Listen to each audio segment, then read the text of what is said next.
Okay, so this piece here is just standards to skills to learning targets. When people think, oh my gosh, where am I going to get my learning targets? If you have to make a choice about what to cut, what to keep, and what you still need to create, my suggestion, we go into those standards at that unit.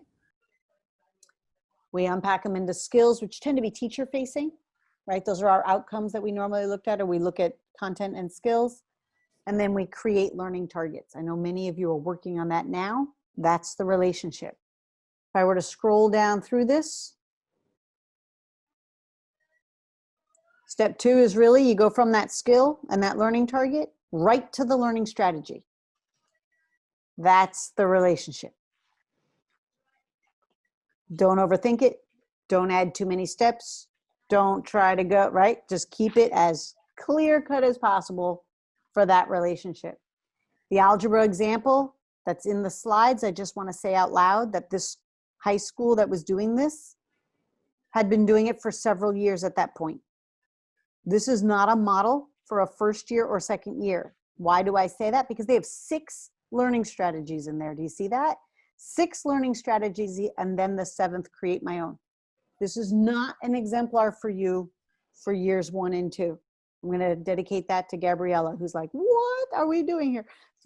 Keep it just 2, right? And if you get 2 in there for each one, that's the win. That's the goal we're going for. Then the create your own, call it a day. Because you'll get overwhelmed and the students will get overwhelmed because it's the first time they're seeing this.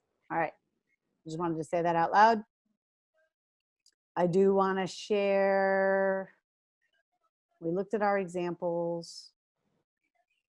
Another option, well, you're in Schoology, so you're okay.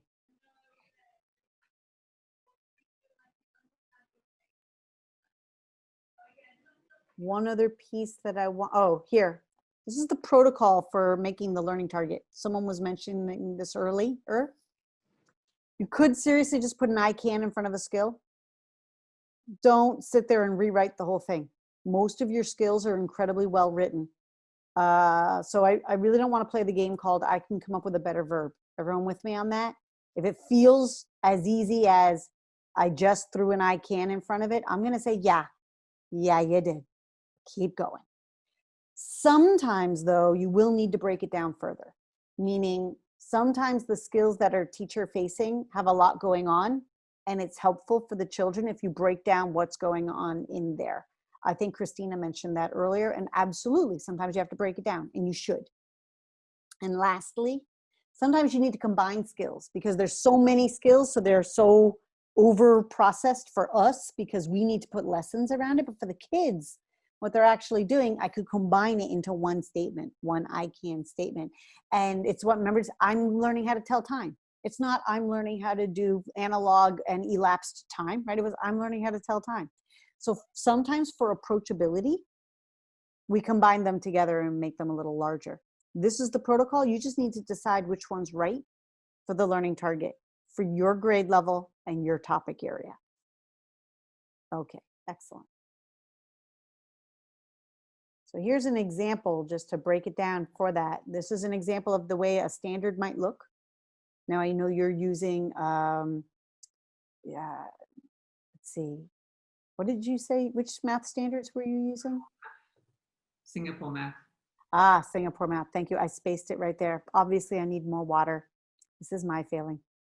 Okay, so Singapore math standards, but the example will still float. You take the standard and you unpack it into the skills. So I'm just pulling out the actual statements. Honestly, I often just go in front of the verb and hit enter.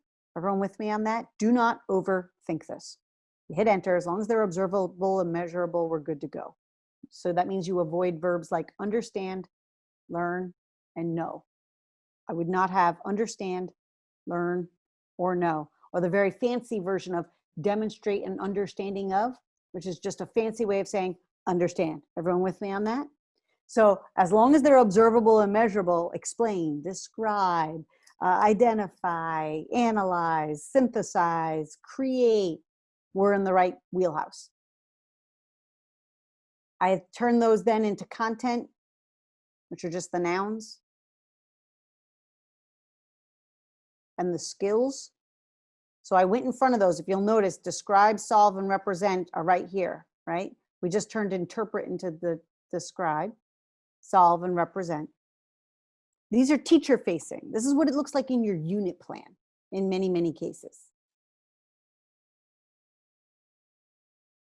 Then we take those, describe a fraction as division of the numerator by the denominator. And I turn it into an I can statement. That's the process. Again, do not let this take forever. I really don't want, this goes right from that standard, right to the skill, right to the learning target. Keep it easy. And then you go right from that learning target, seriously, right to learning strategies. So I have an ELA example. I know I have mostly language teachers in the room. Christina, that one was all for you, but here we go. So here's one. It's evaluate the specific strategy most suitable for the type of writing I'm doing. So if I took that and turned it into the learning target, I can evaluate the specific brainstorming strategy most suitable for my writing task. They gave a vocabulary word there that the student would recognize. Skill to learning target. This is for an ELA standard. And then take that same one. Here's the learning target. I can evaluate the specific brainstorming strategy. And what are a couple of ways a child could learn how to do that independently? Well, they could watch a video of a student selecting a writing strategy. So here's a student thinking through what writing strategy they would use for the writing task that they're about to do. So the child can examine someone else's thinking and then apply it to their own. That's one of the learning strategies, word for word. Okay. Then determine if the process applies to my own writing task. Again, as someone mentioned earlier, give them a graphic organizer for how to take notes while they're watching that video, right?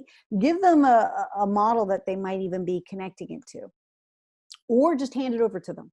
Review a list of all the brainstorming strategies and their purposes. There's a T-chart. There it is. You give it to the kids and you go, select the top 2 from your list that align to your writing task and then determine which one would be more effective. But I handed over. I didn't say, match all the brainstorming strategies to writing strategies. Time out. What if they get it all wrong? Right? So I need to give them a model of that done so that then they can wrestle with the thinking. That's what I mean by something that they can do independently. All right, so I would give them that one.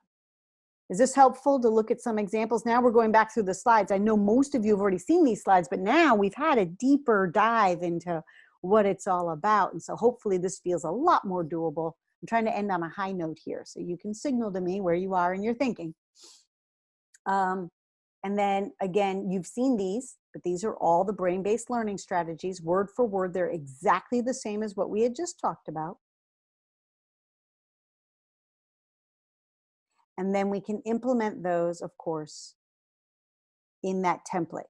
Again, that template is a way to do it, certainly not the way to do it. If you have a better way, I encourage you to go in that direction. The only thing I really can't let go of, and I have very few rules, right? But this is one of them. The children must interact with their data.